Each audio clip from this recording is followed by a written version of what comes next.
Hello friends, today we are starting over subscription and under subscription.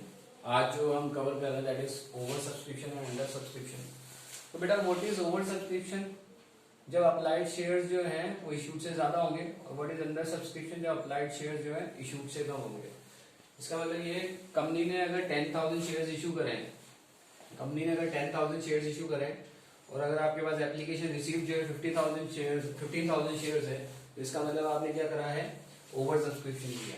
ठीक है, over subscription का case है. Under subscription में क्या होगा? अगर आपने 10,000 शेयर्स इशू करें और आपको एप्लीकेशन रिसीव 9,000 होगी तो उससे अंडर सब्सक्रिप्शन बोलेंगे.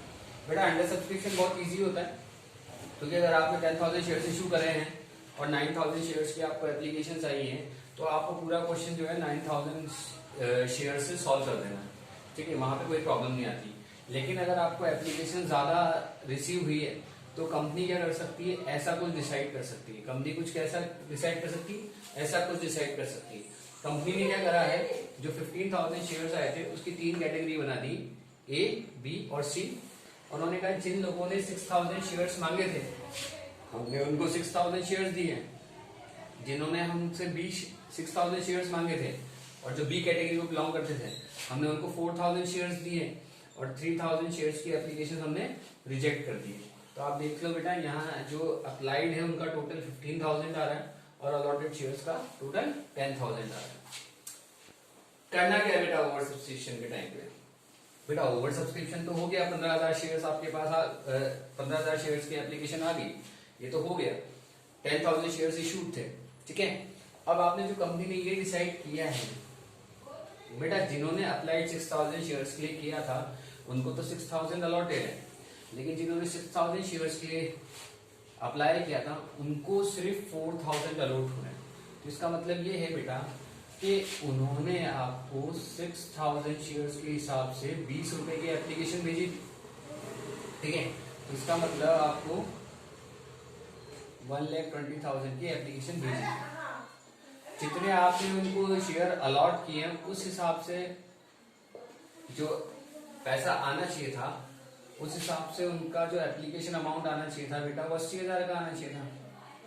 ठीक है, तो ये जो 40,000 रुपीज उन्होंने एक्स्ट्रा भेजे बेटा, ये 40,000 आप ऐसे भी कैलकुलेट कर सकते हो और आप इन दोनों का डिफरेंस लेके 2,000 शेयर इन्होंने ज्यादा मांगे उसके हिसाब से भी आप 40,000 रुपीज निकाल सकते हो. तो बेटा ये जो पैसा है, ठीक है, तरीके से तो ये कंपनी को रिफंड कर देना चाहिए, लेकिन कंपनी क्या करती है? बोलती है कि हम इसे आपको वापस नहीं करेंगे, हम इसे आपके पैसे को हम अलॉटमेंट पे एडजस्ट कर देंगे. ठीक है, अलॉटमेंट पे एडजस्ट कर देंगे.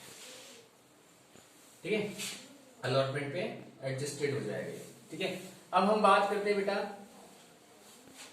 कि जो अगर ऐसा कोई अलॉटमेंट होता है जिसमें शेयर सप्लाइड ज्यादा होते हैं, अलॉटेड कम होते हैं, तो हम उसको अलॉटमेंट ऑन प्रो रेटा बेसिस बोलते हैं. क्या बोलते हैं?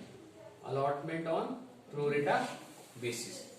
ठीक है, तो बेटा जिन लोगों को रिजेक्ट कर दिया है उनका कोई एडवांस नहीं, क्योंकि उनको पैसा वापस लौटा देंगे. उसके लिए क्या एंट्री करेंगे मैं अभी आपको सॉल्यूशन में बता दूंगा. जिन्होंने जितने शेयर्स मांगे थे उतने ही शेयर्स उनको मिल गए हैं, उनका कोई एडवांस नहीं माना जाएगा.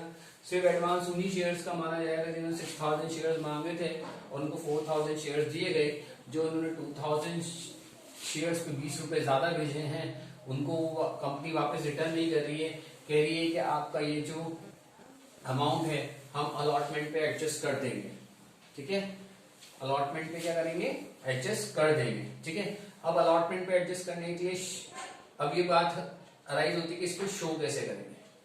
तो बेटा क्वेश्चन करते समय हम इसे शो करेंगे. ठीक है, तो सबसे पहले ये बात कर लेंगे बेटा, फर्स्ट एप्लीकेशन रिसीव की एंट्री क्या होगी? तो बेटा एप्लीकेशन रिसीव की एंट्री क्या होगी? Bank account debit to share application. ये आपकी फर्स्ट एंट्री होती थी एप्लीकेशन रिसीव की. इस बार जो आपको एप्लीकेशन में बेटा कितनी आई है? 15,000 शेयर्स की एप्लीकेशन आई. ठीक है, कितने शेयर्स की एप्लीकेशन आई है बेटा? 15,000 शेयर्स की. तो ये आपका हो जाएगा बेटा कुछ 3 लाख रुपए. ठीक है। जब आप सेकंड एंट्री करेंगे ट्रांसफर की, तो ट्रांसफर की एंट्री ऐसे करेंगे बेटा,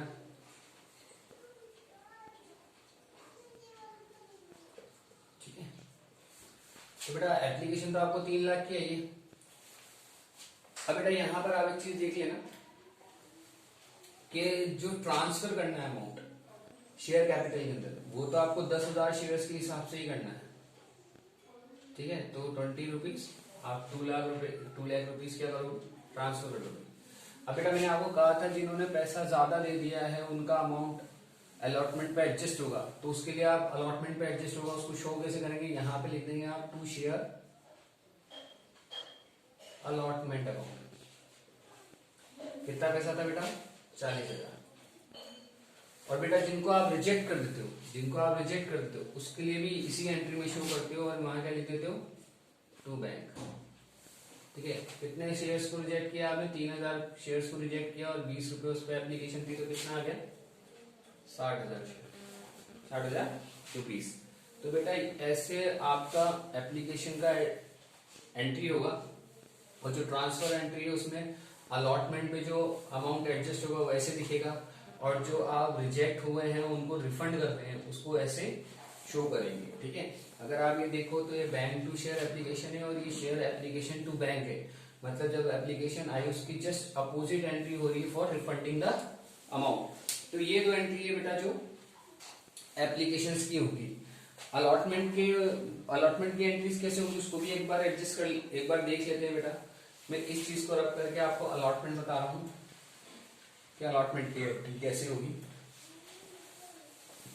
सबसे पहले तो अलॉटमेंट ड्यू करेंगे, तो अलॉटमेंट ड्यू कैसे करते हैं बेटा, इस वाली एंट्री को देखेंगे और अलॉटमेंट को ड्यू करेंगे। एप्लीकेशन की जगह सिर्फ आपको अलॉटमेंट लिखना है, तो share allotment account debit to share capital account. तो अलॉटमेंट बेटा 30 का है और 10,000 शेयर्स पे अलॉटमेंट ड्यू करना है, तो ये 3 लाख रुपए से ड्यू हो गया, ठीक है। जब रिसीव करना होगा बेटा बैंक अकाउंट डेबिट टू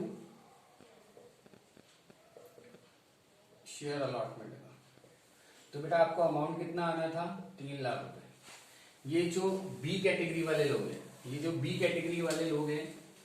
आपके बी कैटेगरी वाले लोग हैं जिन्होंने क्या करा था, 2,000 इंटू 20, 40,000 रुपए जो इन्होंने एडवांस दे रखा है, जिनके लिए इनको शेयर नहीं मिला, उसको आपने यहाँ पे देखो अलॉटमेंट पे एडजस्ट करके दिखाया है। इस 40,000 को बेटा आपको क्या करना है, यहाँ 3 लाख में 40,000 रुपीज का अमाउंट रिसीव नहीं होगा, तो अमाउंट कितना रिसीव होगा बेटा, 2,60,000 रुपीज का अमाउंट रिसीव होगा। इस तरीके से बेटा पहले अलॉटमेंट पे अमाउंट एडजस्ट हुआ है उसको ऐसे शो करना है, और at the time of allotment जब अलॉटमेंट ड्यू हुआ है उसको आपको रिसीव करते समय वो 40,000 वाला अमाउंट नहीं आएगा, क्योंकि बी कैटेगरी वाले वो 40,000 का अमाउंट नहीं देंगे, क्योंकि उनको कंपनी ने बोला था कि अमाउंट हम आपका एडजस्ट कर देंगे आने वाले अलॉटमेंट के अमाउंट पे। फाइनल कॉल की एंट्री कैसे होगी बेटा, फाइनल कॉल की एंट्री के अंदर बेटा कोई चेंजेस नहीं है, फाइनल कॉल की एंट्री वैसी ही होगी सिंपली जैसे होती थी। फाइनल कॉल कैसे मंगाओगे बेटा, share first and final call account, बेटा ड्यू कर रहा हूं पहले मैं एंट्री को, शेयर कैपिटल अकाउंट, ठीक है। तो 50 रुपए की कॉल है और 10,000 से एंट्री करनी, तो 5 लाख की एंट्री हो जाएगी।